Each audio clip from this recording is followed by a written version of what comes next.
Welcome in, everyone, and thank you for listening to the 205th ever episode of the Missouri Sports Podcast, brought to you by 106 Apparel and recording from the Revel Advertising Studio in beautiful Springfield, Missouri. I'm one of your hosts, Cameron Albert, alongside my good friend and fellow Mizzou fan, Kyle DeVries. How are you doing today, Kyle? Thanks for having me, Cam. I'm doing great. How about you? I'm doing well. It's always nice to have you join us to talk about Mizzou. I love being here when I can. Wow. It's Okay. August. Yes, it is. That's why I'm great. First of all, I'm usually great, but especially great. I'm like legitimately great. It's August. Football's upon us. We're going to talk about real stuff. Yes. Fall camp's here.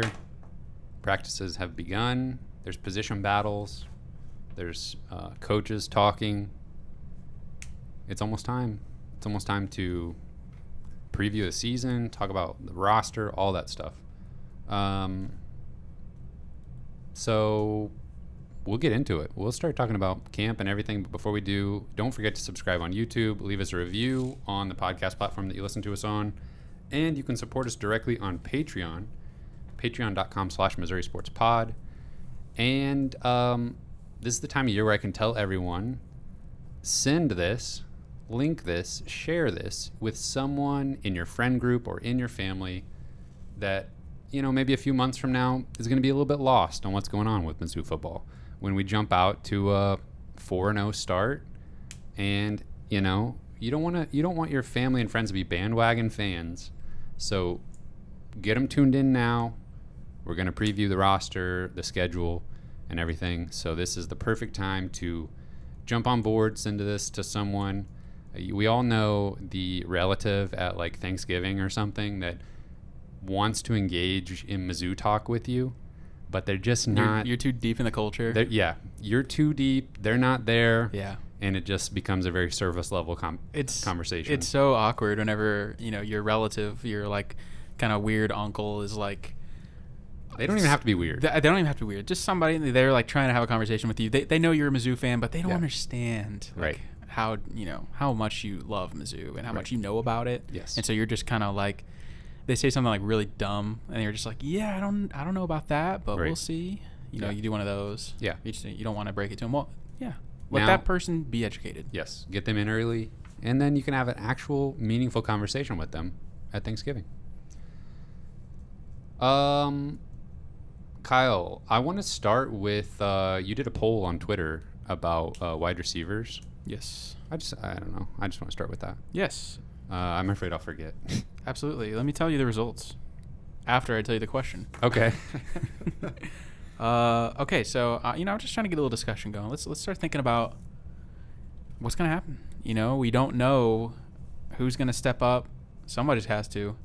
But the wide receiver room has a lot of talent, and so I kind of wanted to get. I had a feeling this was going to go this way, but I wanted to get people's thoughts on who leads Mizzou in receiving yards this year, and if anybody has a shot outside of these four guys. Some uncles voted in this poll. A few uncles, but with 53% of the vote, actually I should tell you the options first. It's Luther Burden, Mookie Cooper, Toski Dove, and Dominic Lovett. I feel like maybe Barrett Bannister has a shot. That's probably it outside of those guys, but Luther Burden has 53% of the vote. Mookie Cooper, 11%. Toski Dove, 14%. And Dominic Lovett, 22%. What are your thoughts? Switch the percentages of Dove and Luther Burden, and I think that's exactly correct. You're on Team Dove? Yeah, Toski Dove. Okay. I think he's got the experience. I think he's going to be on the field all the time. I think that I'm giving too much away here. We are not really previewing the position, but off the top of my head, I like Dove, then Lovett, but I think honestly, one of those two is going to kind of demand targets in this offense and be the primary receiver. Yeah, I think as much hype as Luther Burden has and everything, I think he's going to be really good. It's just a true freshman coming in. I mean, Dominic Lovett last year was impressive for a true freshman. For sure. And I was with, sketchy quarterback play down the stretch. Right. I'd like to think that it could be Luther Burden, and it could be, but I think it's going to be someone with more experience. And then this time next year, we're talking about Luther Burden having a breakout season. Toski Dove, best hands on the team, yes or no? I think you could say that. Honestly, as far as like hands as an attribute for wide receivers, I think we have really good pass catchers as far as just like going up and getting the ball, making tough catches. I think Dove, Lovett, and Luther Burden can like catch everything. Dark horse Chris Abrams-Drain. For best hands? Yeah, potentially. Yeah. He's made a lot of plays on defense and is a special teamer. Yep, used to be a wide receiver actually. I agree with you. I think it's Toski Dove as well. Just super well-rounded, and like I just said, probably best hands on the team, potentially, definitely up there if he isn't the best. He's been around the program for a long time. He's still a good-sized receiver. He's not a burner. He's not going to run past you, but he's a good route runner, and he's kind of like sneaky athletic, honestly. So I think Luther Burden is could challenge for sure, and I wouldn't be surprised whatsoever if Luther Burden blows everybody away, because I think he has that kind of ceiling potentially. So yeah. And those are the kind of questions we get to find out the answers to pretty soon. Can't wait. There was somebody in the replies saying that Lovett is going to be known outside the state of Missouri after this year. Yes. And I think that's a very decent prediction. I would not be surprised at all if he's a breakout player. Yep. He's going to demand touches for sure.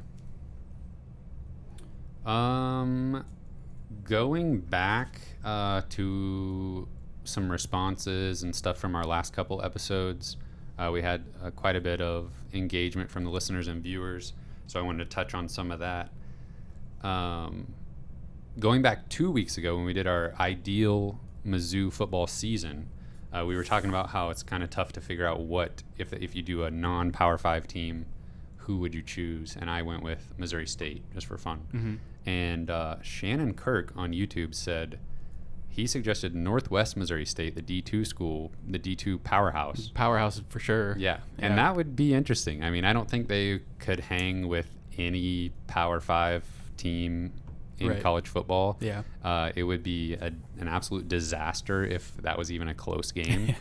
But yeah, why not? I mean, we were kind of talking about that earlier. In basketball, you never know what's going to happen. Like even at, a Power 5 team versus a D2 school or something, you never know what's going to happen. In football, you got way more physicality. There's 11 players on the field. The games are longer. There's way more time for the good team to take over. Yeah, Missouri's winning that 100 out of 100 times, but so I don't think we have to worry about any upsets. But that would be cool, just to show who's in charge in the state. Yeah, beat this D2 team. Now you're really in charge. But yeah, that's where I was going with the Missouri State pick as well. For sure. Yeah, that's a good answer. Then last week we talked about the MIZ-ZOU chant and how it manifests in public, especially with strangers. And we had several responses on YouTube with some good stories of people faltering when it was their turn to say ZOU. So thank you to everyone who replied with a similar story like that. It made us feel better because of the times that we've messed that up. Ross on YouTube said that at game 1 this year, he's going to test our ZOU reactions. I'll be ready for it. We welcome it because we are going to be geared up for that because we'll be in Columbia for game 1. And then you asked about it on Twitter and got a bunch of responses. Yeah, I was kind of shocked at how common it was for people just to have really embarrassing moments with the MIZ-ZOU chant, and we're both right there with them. But yeah, I wanted to read a couple. I mean, there was probably 30 or 40 responses of pretty great stories, but one kind of common theme was just random impersonator logos of high schools and stuff like that. So Fall Camp MIZ on Twitter says, a high school in Southern California uses the Tiger Oval logo. I saw a dad and son wearing it on a hat and shirt. Said MIZ to them, and they looked at me like I was on crack. Mm-hmm. Had to quickly walk over to the other side of the grocery store. So that's pretty funny. Definitely an embarrassing moment in public for sure. Yeah. And I feel like the Missouri Tiger logo has been copied and tweaked just a little bit. Especially here in Missouri. Especially in Missouri, but yeah. And then Vince on Twitter says that he was vacationing in Savannah, Georgia last summer and was caught off guard when a lady yelled MIZ after she passed by me. I forgot that I was wearing a shirt that literally had Mizzou on it. I hesitated and answered back, "You bet." What a shame I displayed. Oh, that is it though. That is the quintessential That's how it goes. story for MIZ. You're never prepared for something like that. Like, it's something that you got to do really quickly, and you're just, I don't know. And I feel like most of the time the MIZ person, they see your shirt or hat or whatever, and even if it's pretty quick, they're like, oh, there's a Mizzou fan. Yeah. I'm gonna say MIZ. Yeah. That's still all some the mental time you preparation. need to like be prepared for the interaction. Mm-hmm. Most people aren't prepared for it. Yeah. If you have never had an embarrassing moment with that, and like you've just answered back ZOU to somebody in public, then you have some next level, I don't know, wit or something. You have some powerful brain. Michael Hart on YouTube, that's him, because he says if you don't say ZOU, you are not a Mizzou fan. Oh, okay. So I guess this will be the last episode of this podcast, because we're not Mizzou fans, and neither are most of the people that replied to your tweet Even or like accidentally commented on YouTube. Okay. So That's tough standards, but Yeah. I understand. Maybe he's right. Yeah, he's got a point. All right, let's get to the hard-hitting news. Before we get into fall camp stuff, I did have a couple basketball things. It's been hard to... There's just been a flurry of recruiting activity and so many offers going out. I wanted to spotlight a few like final groups of teams that a few guys are deciding on. Mizzou made the Final Four for a guy who just today picked Georgia Tech. He was favored to go there. Crystal Balls had him going to Georgia Tech. So that's over. But Mizzou also made the Final 8 for a 4-star forward out of California named Jazz Gardner. He also had Kansas, Dayton, and Texas Tech, among others, in his Final 8. Missouri made a Final 6 for Jordan Burks, a 3-star forward from Kissimmee, Florida. He also had Mississippi State, Texas Tech, and Ole Miss, and the G League in his final list of schools. Kissimmee, Florida. Kissimmee, he said.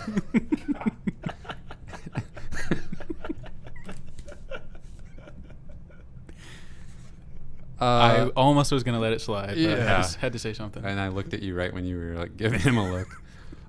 You said it pre-show too, and Kissimmee, we didn't correct you then. We just let you roll with it. Thanks, I appreciate that. Thanks for looking out for me there. He's listed at 6'6", some places, but also 6'10" other places. So who knows? So 6'6" and 6'10", is that what you said? Yeah. Okay, well, he's tall. Yeah. So in Mizzou basketball in the mix for lots of guys, lots of 4-star, top 100 type players. Very fun. Very exciting. The recruits from the state of Missouri this year, it's a little weird. It's like all Link Academy. And there's barely. some guys that are from Missouri. Yeah. But most are not. It barely qualifies. Yeah. Okay. Before fall camp, Missouri football got a commit from 3-star cornerback from Florida. I don't know if he's from Kissimmee or not. Shamar McNeil. Yeah. He had no other Power 5 offers. Yeah, this is maybe one of those slow burners for sure. Good measurables, long arms, tall. Plays at a really a lot of talent at his high school. A lot of good players come out of, I can't remember what it's called off the top of my head, but powerhouse high school program for sure. That was bad timing on me taking a drink of water. Oh, that's okay. Everybody has to drink water. Stay hydrated. It's hot out there. That's right. Let's get into fall camp. That's what everybody wants to hear about. That's what we're here for. Start us wherever you want. Fall camp. It's underway. It's underway. We've been hearing from the coaches. Yeah. There's some updates on personnel. There's updates on who's available, who's not. Yeah, so far, like, I feel like every year there's, like, when fall camp opens, you know, coach will give some injury updates of stuff that we haven't heard about. Mm-hmm. It's kind of been kept, you know, close to the vest for a while, and but this, I feel like normally there's like a couple of bad things that are like, okay, so and so had surgery last month on his shoulder, he's going to be out for such time, but Fortunately, we almost kind of have some like the opposite going on this year where, yeah, knock on wood, it's like some positive news. But the one negative thing that that Coach Drink did talk about is the transfer center from Buffalo, Vince Polgar, was ruled ineligible. They appealed and were denied. So I think it's just this year he's not able to play. But sounds like Connor Tollison is probably almost certainly going to be the starter. And Connor Tollison he was a pretty highly rated recruit from the state of Missouri.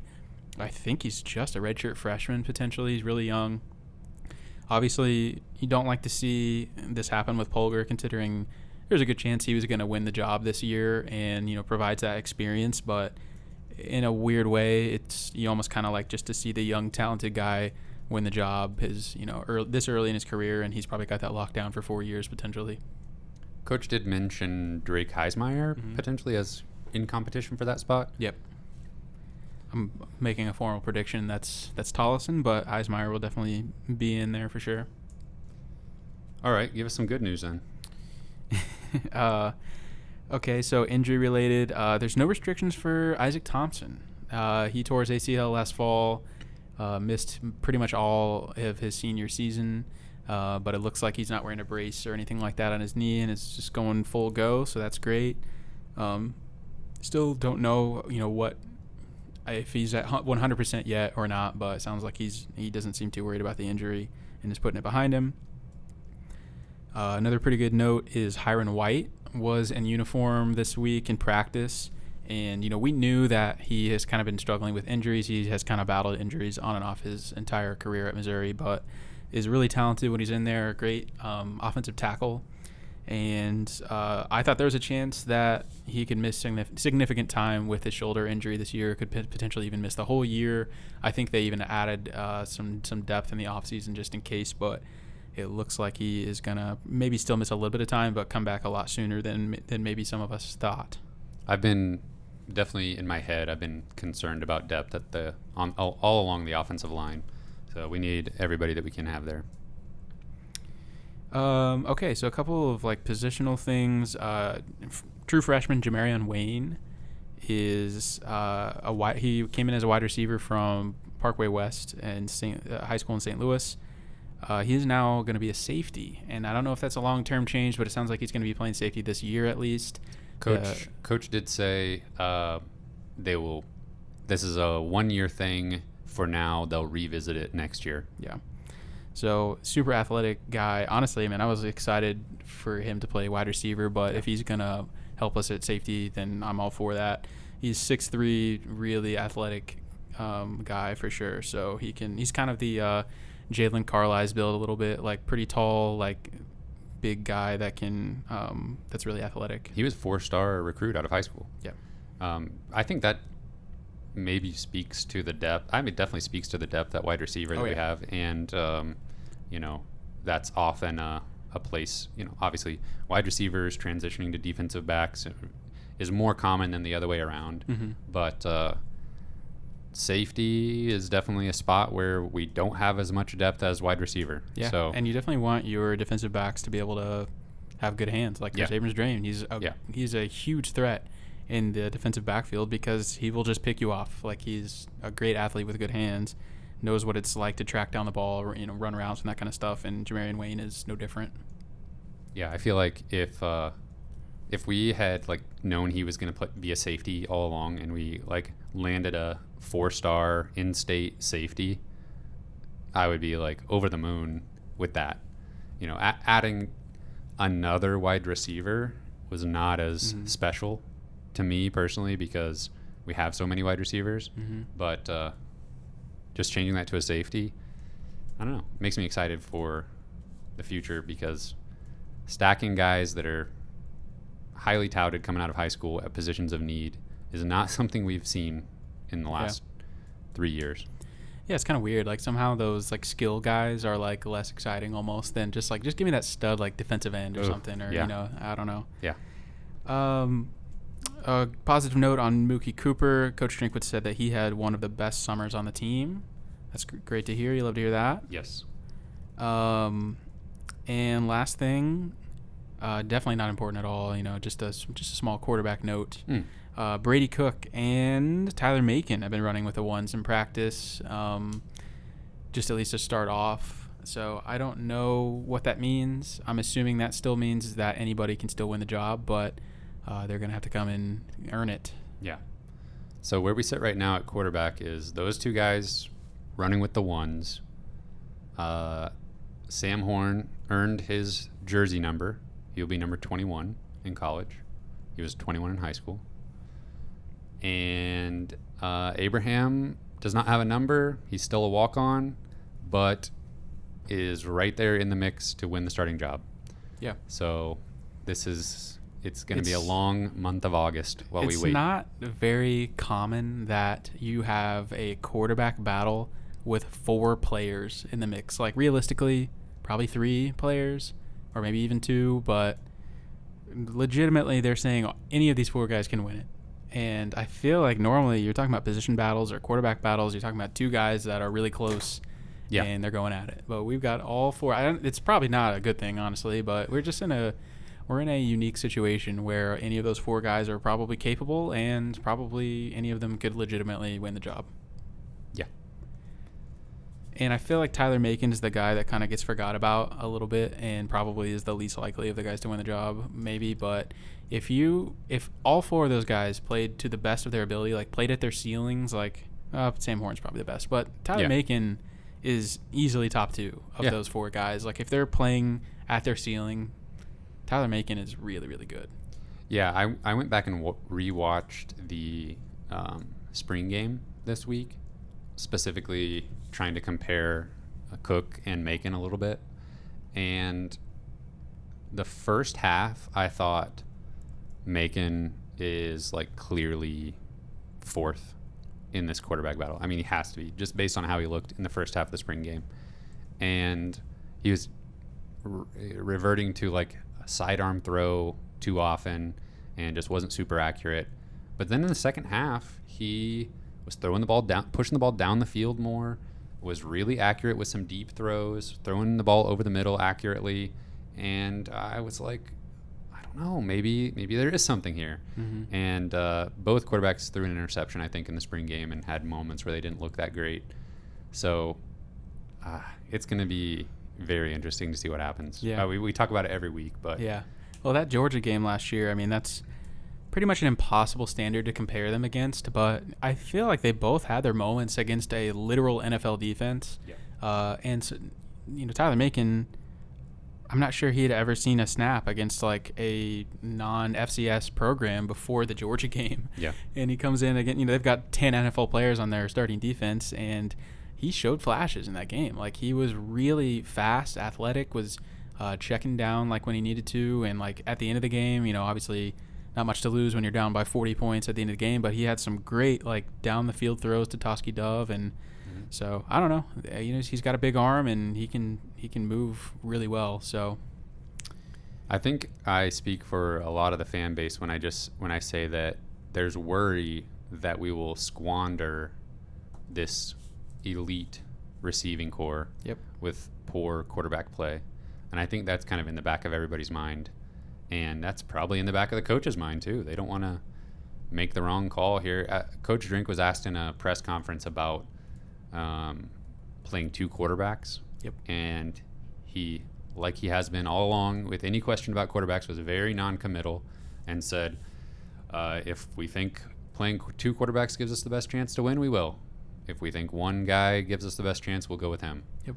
So I don't know. He's not letting anything slip as far as hints, except tweeting about cooking. Yeah. Yeah, he's made like 2 different indirect cooked references. Yeah. Okay. Well, one last question. Okay. Over under 4.5 games. Sam Horn, does he see action in over or under 4.5 games? I think I hammer the under there. Okay. I think they will.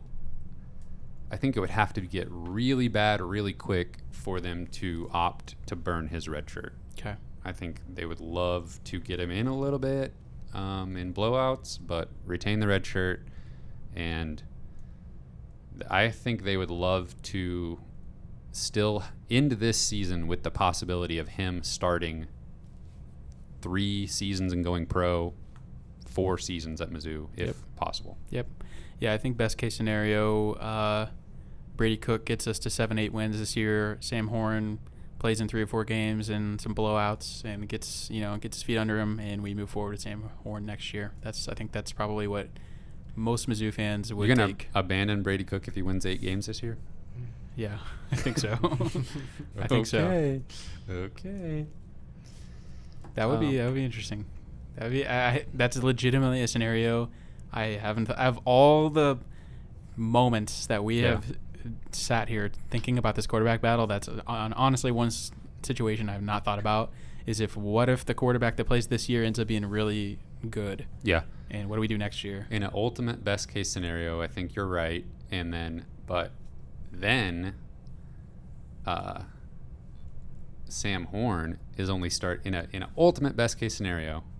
Sam Horn's only starting 2 seasons and leading Missouri to a 10-win season, and I suppose then going on to the NFL as a redshirt sophomore after his redshirt sophomore season. Yeah, I suppose that's ideal. Yeah, but we got Johnson waiting. Jabari Johnson. Yep, he'll be ready to take the reins. We've just planned it all out. We're just really in the future. Do here. that. Yeah, Mizzou. Just do that. Why can't you do that?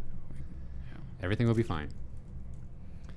Was there anything else from coaches or any news conference nuggets that we're forgetting? Yeah, there's just a few things from a couple interviews I want to touch on, and we're gonna break down the rosters here in the next few weeks, and so maybe some of this stuff we'll go into more. But just wanted to say a couple of highlights from these interviews. Bush Hamden is the quarterback's coach.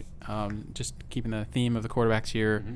I kind of alluded to this a minute ago, but he was asked if it's fair to say that the new guys, Jack Abraham and Sam Horn, kind of have to take the starting job. If they were to win the starting job, is it fair to say they have to kind of take it from Brady Cook and Tyler Macon? And he said, yeah, I think that's fair to say. They got to earn it, and they're not going to just be given playing time. And these guys are kind of entrenched. They've been here a while, and gonna have to take it from them. Anything there? Sounds like Brady Cook. Blake Baker was interviewed. He's the defensive coordinator. We've kind of talked about this, but kind of confirmed that they're going to kind of stick to what they were running last year that was working well. That's kind of the 4-2-5 base defense so that's 2 linebackers and kind of a hybrid position that's like a mix between a linebacker, like an outside linebacker, and a safety. Mm-hmm. So he mentioned Martez Manuel will probably play there. Also mentioned Dalen Carnell and Tyler Jones as guys that could factor in. I think they were calling it a star position. So the hybrid. So I think that's kind of interesting. So 5 defensive backs essentially. We've got good defensive backs. Might as well play as many of them as possible. Yeah.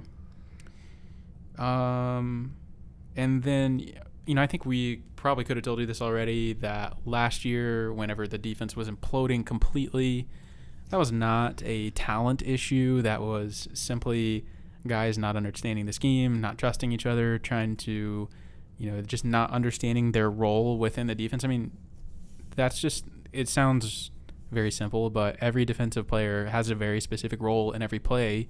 And if they are not where they need to be, that's all it takes is for a huge run to break loose. Yeah, you only need one guy, not where, in the wrong position or reading the play incorrectly. And it seemed like the first half of the season, every single play, there was 3 or 4 guys. It was the worst run defense I've ever seen at any level, I think, in some of those games. Well, when you mentioned that he's just going to run it back with the same scheme and everything as last year, I said what was working. What was working well. I was like, yeah, just take anything from the second half of the season.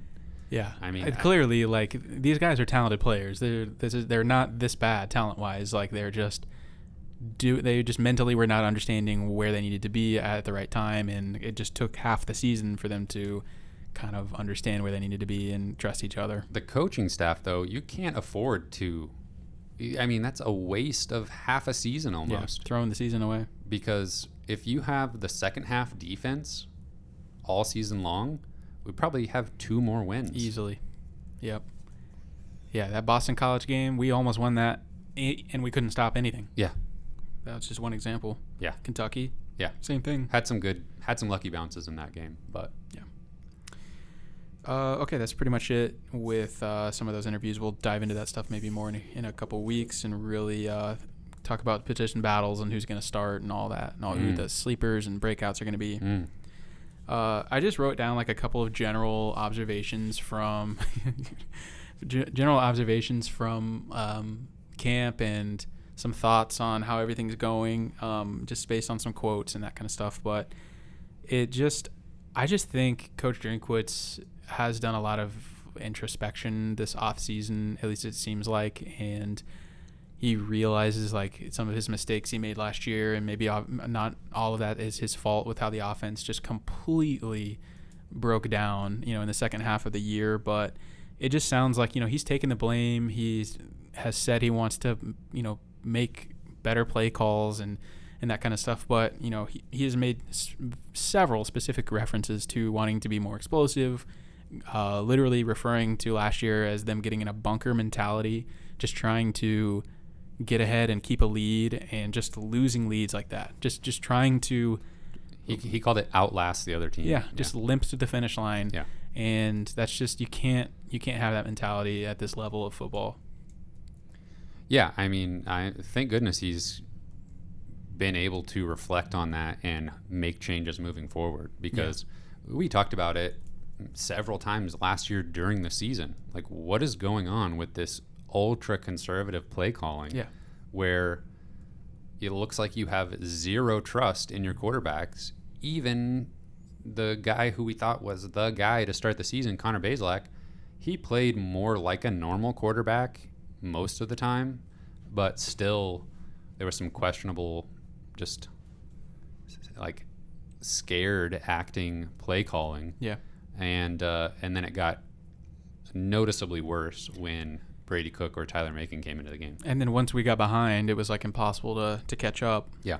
But I'm almost just thinking that this year, maybe early on in the season, they're going to be, I'm guessing they're going to be kind of experimental. They're going to try some things. They're going to probably try and get the ball down the field as much as they can, take some deep shots down the field. They're going to let these wide receivers make plays, that's for sure. They have to be looking at the depth and skill level of their wide receivers, and you have to count on being able to find mismatches in the opposing defense. Like, if the offensive line can hold up just a decent amount, these wide receivers will be able to get open. One of them will be able to get open against most defenses. Yeah, just keep feeding them the ball. Give them, don't be results oriented after, a couple of plays that maybe don't go as well as you think. Just or a quick keep three trying and out it. or something. Yes. Yeah. Okay, so that's exciting. Feels like Coach Drinkwitz is, I appreciate that he is in the position he's in, making the money he's making, and still not afraid to admit that he has a lot of room to improve. He's finally on the same page as us from last year. Yeah, exactly.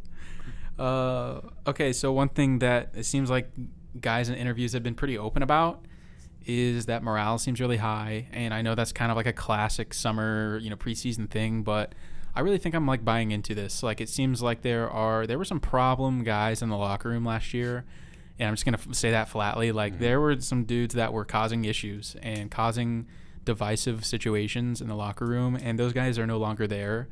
And it's almost like these guys just have a breath of fresh air that it seems like all these guys are kind of rowing the boat the same way. Almost all of the players on the team have been recruited by Drinkwitz and are kind of see that vision. I kind of think that's just something that gets swept under the rug a lot sometimes in sports, because there's so much turnover in coaching staffs and stuff. But I think that's something that we don't think about very much, is that a lot of these players, when there's a coaching change, they're not recruited by the current staff when there's a new staff that comes in, and that can cause a lot of problems. And, when the guy that recruited you is no longer here, you may not have anybody going to bat for you anymore. Right. And it's just different. And I think that kind of happened. It just takes a couple years to shake some of the guys out of the program, and it sounds like that's kind of finally happening this summer. And that obviously, when you have anything like that, even remotely associated with the quarterback position, it becomes kind of obvious. like to the point where fans were able to see the team react. And at that time, we were like, maybe is that in our heads? Like seeing the defense like get really hyped for Brady Cook making a play. Like, are we imagining that, or does it seem like the team is, into him being in the game? I don't think that was an imagination thing at all. I think that was real. Well, hopefully we're past all of that, and the reports from camp hold up, and morale stays high throughout the season. For sure. And just wait till we lose a game. You never know. Right? Yeah. But for now, it genuinely seems like that it's an authentic, like, comments. A lot of people making that same comment that things are better this summer than they've ever been. And then one more thing I'll mention is it just kind of feels like Coach feels comfortable with his personnel more so this offseason than he has in the past. Like, he's almost felt like desperate in previous seasons, just like thinking about like, if I have one injury at this position, we are screwed. Yeah. And it feels like depth is a little bit better this time around. It seems like he feels a little more comfortable with the personnel they've got in the room. Yeah, he commented on it being much more of a next man up mentality or situation this year versus previous seasons. Yeah. Where, like you said, that we haven't had the depth. And we literally had a quarterback switch to safety like mid-season or something like that. Yeah. Hopefully we won't do that again. Right. Which quarterback on the roster could most easily switch to safety? Probably Macon. Yeah. On my 7-on-7 last year, I think Macon was playing some linebacker or something. So yeah, I could see Sam Horn bulking up and playing defensive end maybe. Man, he looks big. I've seen him out in the practice field. He's bigger than I was thinking, like in a good way. He's tall and looks athletic. Mm-hmm. Yeah, he doesn't look skinny like most incoming freshmen look. Earned his number 21. Number 21. Love it. No, Dominic Lovett is, I don't remember what number he is. 7, I think. 7. Good job. Thanks. So it sounds like camp is going well so far. No injuries yet or anything like that. Don't say that. Don't say that. Good vibes all around. That's nice to hear. I was about to say love it again. All right. So before we close this out, I do want to run down the schedule of the next few weeks with everybody, just so you know what to expect. Next week, we're going to recap last year a little bit and just kind of refresh our memories of some of the storylines and events from last year. And then we're going to preview this year's players, starting with the offense. And we may throw special teams in there as well. But we'll preview offense next week. Then the following week, we will preview the defense and do our 7-on-7 draft. Then the following week, we will run down the entire schedule, give our preview and predictions for each game. And then it's game week. It's go time. And we will be there in Columbia for game 1. We'll preview that game earlier in the week, and we'll do our first week of SEC Pick'em plus Nebraska. We're not forgetting that this year. No. Last year, we were like, week 1, a bunch of non-conference nonsense. No, there's some decent matchups. No, there's some good games. We need every week we can get because last year we got beat by our own listeners. Yes, if you want to pick some of those games against us, you can do so by joining the Patreon. Yep. And right here, 2021, the champion was Patreon guest pickers. We are determined to not let that happen again. A couple of incredible performances from a few of our listeners that we're going to have to shut that down this year. Yeah, that was all luck, I'm pretty sure. Special thank you to those Patreon supporters. These ones are at the $10 level and above. Britt Treese, Brian Smith, Ryan D. Tristan, Ben Smith, Parker, Daddy JD, Luis Hernandez, Tim Keynes, Tyler Harsel, Brandon Garofalo, and Brandon Hanks. Thank you. Thanks, guys. You can find this podcast on Spotify, Apple Podcasts, and Google Podcasts. We're on Twitter at Mizzou Sports Pod, and you can email us at MissouriSportsPod@gmail.com. You can find our t-shirts and stickers on our online shop. Like this guy. Ooh, look at that sticker. MissouriSportsPod.BigCartel.com. Thank you everyone for listening. We will see you next week. MIZ. See you.